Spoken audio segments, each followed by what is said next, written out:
সকালে উঠেই দেখছি প্রচণ্ড বৃষ্টি পড়ছে। বৃষ্টিটা থামার পর পোস্তটা শিলেতে বেটে নিল।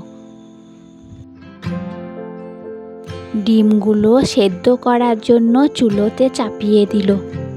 সেদ্ধ হয়ে গেছে, আমি ডিমগুলো ছাড়িয়ে দিলাম।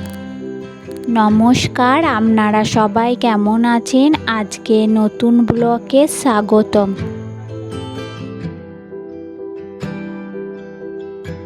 ডিমগুলো সব ছাড়ানো হয়ে গেছে।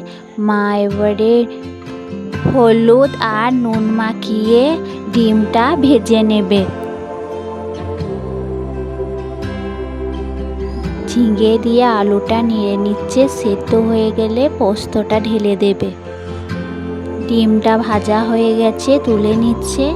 এবার আলুটা ভেজে নেবে।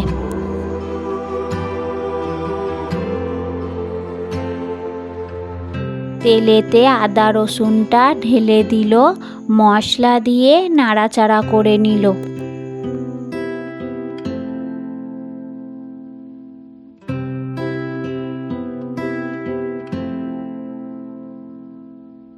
আলুগুলো এই মশলাটাই দিয়ে নাড়াচাড়া করে নিল।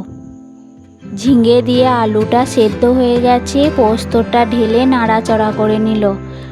আলুটা সেদ্ধ হয়ে গেছে বলে ডিমগুলো দিয়ে দিল। এইটা ছিল আজকে আমাদের দুপুরের খাবার।